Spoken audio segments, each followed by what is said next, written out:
यह आकाशवाणी रायपुर है। प्रादेशिक समाचार बुलेटिन के साथ मैं शशिकांत यादव।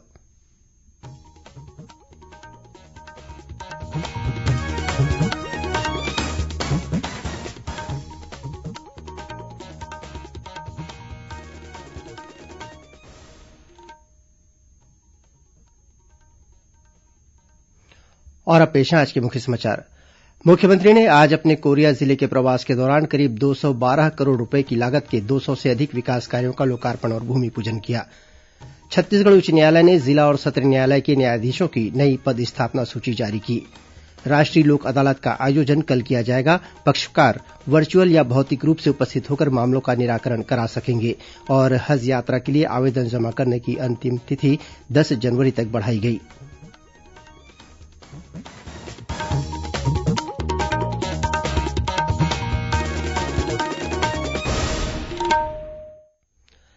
कोरोना महामारी के खिलाफ देश एकजुट होकर लड़ रहा है। आप भी हमारे साथ सुरक्षा और बचाव के 3 आसान एहतियाती उपायों का संकल्प लें।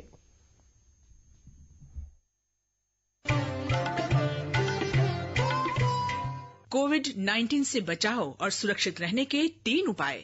मास्क लगाएं, 2 गज दूरी है जरूरी, सुरक्षित दूरी रखें, हाथ और मुंह साफ रखें। अब समाचार विस्तार से। मुख्यमंत्री भूपेश बघेल ने आज कोरिया जिले के प्रवास के दौरान करीब 212 करोड़ रूपये की लागत के 200 से अधिक विकास कार्यों का लोकार्पण और भूमिपूजन किया। कृषि महाविद्यालय चेरवापारा परिसर में आयोजित कार्यक्रम को संबोधित करते हुए मुख्यमंत्री ने बैकुंठपुर स्थित कृषि कॉलेज को राज्य के पूर्व वित्त मंत्री स्वर्गीय रामचंद्र सिंहदेव के नाम पर किए जाने की घोषणा की। वहीं नागपुर ग्राम पंचायत में शासकीय महाविद्यालय और चिरमिरी में उद्यानिकी महाविद्यालय खोलने का भी ऐलान किया। इसके अलावा श्री बघेल ने गेजबांध के पास कृषि महाविद्यालय भवन, बसवाही में नवीन ग्राम पंचायत भवन सह पीडीएस भवन, बैकुंठपुर में पॉलीटेक्निक भवन और चिरमिरी में शासकीय अंग्रेजी माध्यम स्कूल भवन का लोकार्पण किया। मुख्यमंत्री ने 15 सड़कों, बैकुंठपुर में बनने वाली वायरोलॉजी लैब और बुधरा नदी पर उच्च स्तरीय पुल के निर्माण कार्य का भी भूमिपूजन किया। श्री बघेल ने जिले के गुगरा और पुसला में मल्टी यूटिलिटी सेंटर का लोकार्पण किया। अपने संबोधन में मुख्यमंत्री ने कहा कि सरकार पंचायती राज को सशक्त बनाने के लिए प्रतिबद्ध है। इसके लिए न केवल राज्यों में नए पंचायतों का गठन किया जा रहा है, बल्कि पंचायत भवनों का निर्माण भी कराया जा रहा है। कार्यक्रम में मुख्यमंत्री के साथ विधानसभा अध्यक्ष डॉक्टर चरणदास महंत, नगरीय प्रशासन मंत्री डॉक्टर शिवकुमार डहरिया और स्कूल शिक्षा मंत्री डॉक्टर प्रेमसाय सिंह टेकाम भी उपस्थित थे। राज्य सरकार ने केंद्र सरकार से प्रदेश के माओवाद प्रभावित क्षेत्रों में विकास कार्यों के लंबित प्रस्तावों को स्वीकृति देने का आग्रह किया है। साथ ही केंद्र को नए प्रस्ताव भी भेजे गए हैं। इस संबंध में मुख्यमंत्री भूपेश बघेल ने केंद्रीय गृह मंत्री अमित शाह को एक पत्र लिखा है। पत्र में मुख्यमंत्री ने लिखा है कि पिछले दिनों हुई बैठक में माओवाद प्रभावित क्षेत्रों में बड़े पैमाने पर रोजगार उपलब्ध कराने के लिए कार्ययोजना पर चर्चा हुई थी। श्री बघेल ने उस चर्चा के आधार पर राज्य सरकार के लंबित प्रस्तावों के साथ ही नए प्रस्तावों को भी जल्द से जल्द मंजूरी देने का आग्रह किया है। गौरतलब है कि राज्य सरकार ने केंद्र सरकार से विशेष केंद्रीय सहायता योजना को निरंतर जारी रखने का अनुरोध किया है। साथ ही सड़क, संचार, सिंचाई सुविधा, सुरक्षा व्यवस्था और बिजली नेटवर्क के विस्तार के लिए सहयोग मांगा गया है। वहीं स्टील संयंत्रों की स्थापना के लिए समय सीमा के भीतर भूमि डायवर्शन और लघु वनोपजों की सुचारू खरीदी के लिए प्रतिपूर्ति का भी आग्रह किया गया है। राज्य की कांग्रेस सरकार आगामी 17 दिसंबर को अपने कार्यकाल के 2 वर्ष पूरे करेगी। इस उपलक्ष्य में राज्य मंत्रिमंडल के विभिन्न सदस्य प्रेसवार्ता आयोजित कर सरकार द्वारा हासिल की गई उपलब्धियों की जानकारी दे रहे हैं। आदिम जाति कल्याण मंत्री प्रेमसाय सिंह टेकाम ने मीडिया से चर्चा करते हुए बताया कि राज्य की जेलों में बंद निर्दोष आदिवासियों की जल्द ही रिहाई की जाएगी। इसके लिए कानूनी प्रक्रिया जारी है। वहीं उन्होंने यह भी बताया कि प्रदेश में फर्जी जाति प्रमाण पत्र के आधार पर नौकरी करने वाले अधिकारियों और कर्मचारियों के खिलाफ कार्रवाई शुरू हो चुकी है। उन्होंने बताया कि जाति प्रमाण पत्र देने वाले अधिकारियों और कर्मचारियों को इसका सत्यापन कराना होगा। एक अन्य प्रश्न के उत्तर में स्कूल शिक्षा मंत्री ने कहा कि कोरोना महामारी की परिस्थितियां जब तक सामान्य नहीं होंगी तब तक राज्य में स्कूल नहीं खोले जाएंगे। उन्होंने कहा कि इस संबंध में बच्चों के अभिभावकों की भी सहमति ली जाएगी। दूसरी ओर कांग्रेस द्वारा नई दिल्ली में चल रहे किसान आंदोलन को समर्थन दिए जाने के मुद्दे पर नेता प्रतिपक्ष धरमलाल कौशिक ने सवाल उठाए हैं। उन्होंने कहा कि किसान आंदोलन को समर्थन देने वाली कांग्रेस को छत्तीसगढ़ में यह भी देखना चाहिए कि यहां अब तक समर्थन मूल्य घोषित नहीं किया गया है। उन्होंने आरोप लगाया कि मंडियों में किसानों का शोषण हो रहा है। श्री कौशिक ने यह भी कहा कि राज्य सरकार के आपसी अंतर्कलह की वजह से प्रदेश में विकास कार्य रुके हुए हैं। छत्तीसगढ़ उच्च न्यायालय ने जिला और सत्र न्यायालय के न्यायाधीशों की नई पदस्थापना सूची जारी की है। इसके अनुसार राज्य सहकारी न्यायाधिकरण के अध्यक्ष न्यायमूर्ति जगदम्बा राय को जांजगीर चांपा का जिला और सत्र न्यायाधीश बनाया गया है। वहीं उच्च न्यायालय के रजिस्ट्रार अरविंद कुमार वर्मा को बिलासपुर का जिला और सत्र न्यायाधीश नियुक्त किया गया है। इसी तरह न्यायमूर्ति राजेश कुमार श्रीवास्तव दुर्ग और अरविंद कुमार सिन्हा मुंगेली के नए जिला और सत्र न्यायाधीश होंगे। वहीं न्यायमूर्ति नीता यादव को कवर्धा की जिम्मेदारी दी गई है। इसके अलावा न्यायमूर्ति पंकज कुमार सिन्हा को बेमेतरा का अतिरिक्त जिला और सत्र न्यायाधीश बनाया गया है। राजनांदगांव जिले के घुमका धान खरीदी केंद्र में 2 दिन पहले हुई एक किसान की मौत के मामले की प्रशासनिक जांच पूरी कर ली गई है। एसडीएम मुकेश रावटे ने इस मामले की जांच की। प्रशासन ने दावा किया है कि किसान की मृत्यु का कारण खराब स्वास्थ्य था। एसडीएम ने जांच प्रतिवेदन में मृतक के पुत्र और सहायक समिति प्रबंधक के हवाले से बताया है कि किसान की तबीयत ठीक नहीं थी, जिसके कारण वह बेहोश हो गया और उसकी मौत हो गई। दूसरी ओर राजनांदगांव जिला किसान संघ ने किसान की मौत के मामले में जिला कलेक्टर के नाम एक ज्ञापन सौंपा है। इसमें मृतक के परिवार के एक सदस्य को नौकरी देने के साथ 50 लाख रूपये की आर्थिक सहायता देने की मांग की गई है। साथ ही किसान की मौत के लिए दोषी अधिकारियों और कर्मचारियों के खिलाफ कार्रवाई करने की भी मांग की गई है। किसान संघ के पदाधिकारियों ने जिला कलेक्टर से सभी केंद्रों में धान खरीदी के लिए सुचारू व्यवस्था किए जाने की मांग की है। इस बीच दुर्ग संभाग के आयुक्त टीसी महावर ने आज राजनांदगांव जिले के अंजोरा धान खरीदी केंद्र का निरीक्षण किया। उन्होंने खरीदी केंद्र में धान की तौलाई, कांटा बाट और किसानों की सुविधा के लिए उपलब्ध व्यवस्थाओं का जायजा लिया। श्री महावर ने अधिकारियों को खरीदी कार्य की निगरानी करने के निर्देश दिए हैं। वहीं जनता कांग्रेस छत्तीसगढ़ द्वारा प्रदेश में धान खरीदी, शराबबंदी, नियमितीकरण और रोजगार के मुद्दों को लेकर आज से चरणबद्ध आंदोलन की शुरुआत की गई। यह जानकारी पार्टी की राष्ट्रीय अध्यक्ष रेणु जोगी और प्रदेश अध्यक्ष अमित जोगी ने आज रायपुर में आयोजित एक प्रेसवार्ता में दी। उन्होंने कहा कि कांग्रेस ने अपने चुनावी घोषणा पत्र को अमल में नहीं लाया और किसानों तथा प्रदेशवासियों के साथ वादाखिलाफी की गई। राज्य सरकार को उनके वायदे याद दिलाने के लिए जनता कांग्रेस छत्तीसगढ़ प्रदेश में 1 हफ्ते तक अभियान चलाकर धरना प्रदर्शन करेगी। इसके तहत धान सत्याग्रह कर किसानों की पूरी फसल खरीदने, बारदाने की पर्याप्त उपलब्धता, बिचौलियों से मुक्ति और 2,500 रुपये प्रति क्विंटल की दर से धान खरीदी की मांग की जाएगी। आंदोलन के दौरान जनता कांग्रेस छत्तीसगढ़ द्वारा 17 दिसंबर को काला दिवस के रूप में मनाया जाएगा। खबरों का सिलसिला जारी रहेगा। अभी वक्त है एक छोटे से विराम का।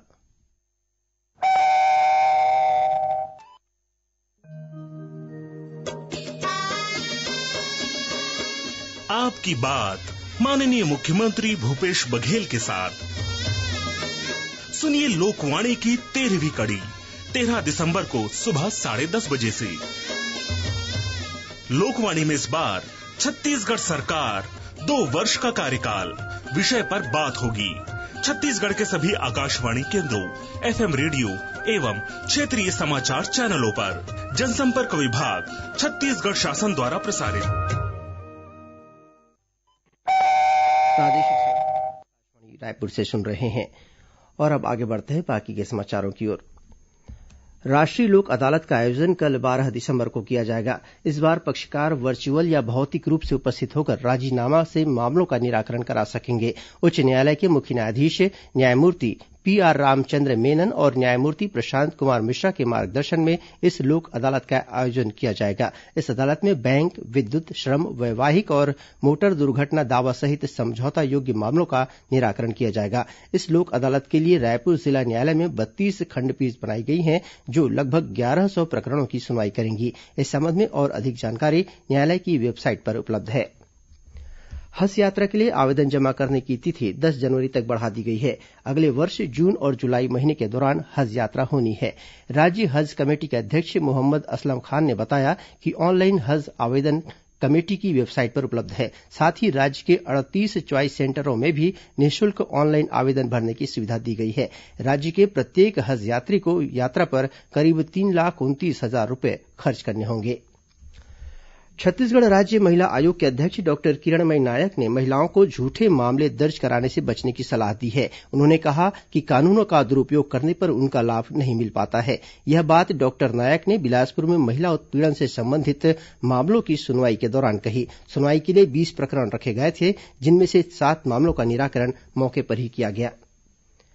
बाबा गुरु घासीदास की जयंती को राज्य में मद्य निषेध दिवस के रूप में मनाया जाएगा। इस मौके पर 18 दिसंबर को प्रदेश में नशा मुक्ति के लिए जन जागरूकता पर आधारित विभिन्न कार्यक्रम आयोजित किए जाएंगे।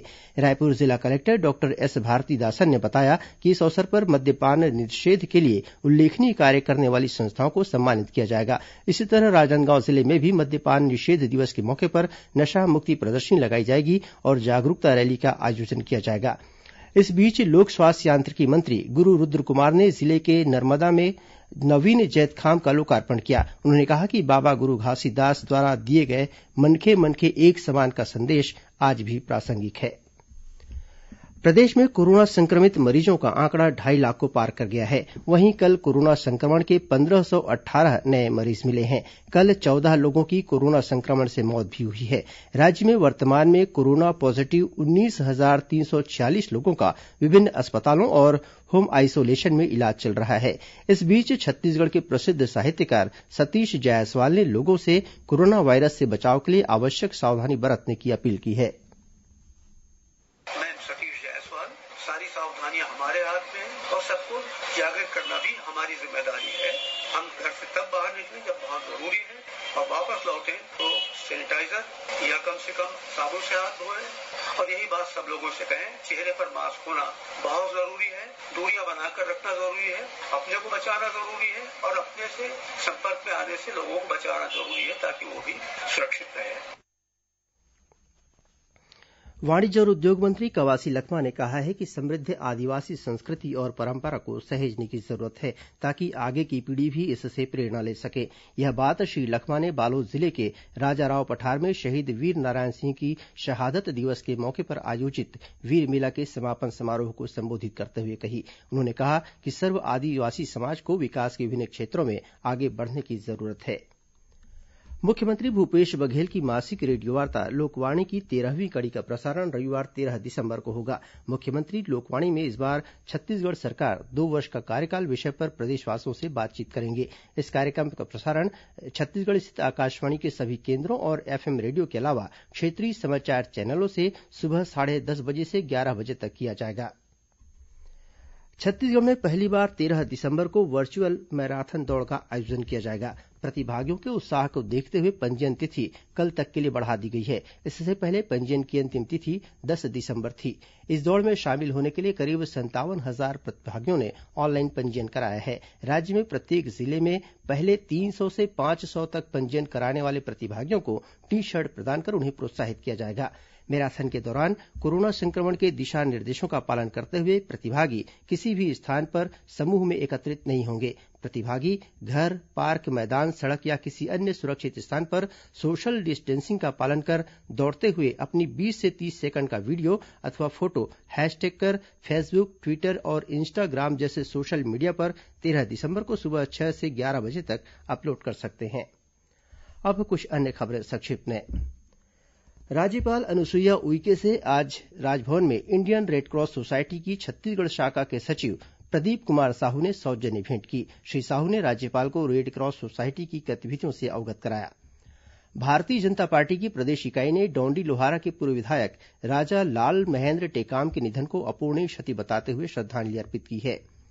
गृह और लोक निर्माण मंत्री ताम्रध्वज साहू ने बेमेतरा जिले के विभिन्न गांवों में करीब 15 करोड़ रूपये के विकास कार्यों का लोकार्पण और भूमिपूजन किया। छत्तीसगढ़ कर्मचारी अधिकारी फेडरेशन द्वारा किए जा रहे चरणबद्ध आंदोलन के तहत आज धमतरी के गौशाला मैदान के पास कर्मचारियों ने प्रदर्शन किया। इसी तरह बलरामपुर जिला मुख्यालय में भी धरना प्रदर्शन किया गया। राज्य ओपन स्कूल से हाई स्कूल और हायर सेकेंडरी परीक्षा के लिए आगामी 5 जनवरी तक आवेदन जमा किए जा सकते हैं। राज्य बाल कल्याण परिषद द्वारा शौर्य पुरस्कार के लिए 31 दिसंबर तक आवेदन आमंत्रित किए गए हैं। बलरामपुर जिले के सामरिक क्षेत्र में स्थित एक बॉक्साइट खदान से कथित रूप से अगवा किए गए 3 कर्मचारियों को अपहरणकर्ताओं ने करीब 13 दिन बाद रिहा कर दिया है और बीजापुर के माओवाद प्रभावित बासागुड़ा जगरगुंडा सड़क निर्माण कार्य में लगा एक हाईवा हाईटेंशन तार की चपेट में आ गया। इस घटना में वाहन चालक की मौत हो गई।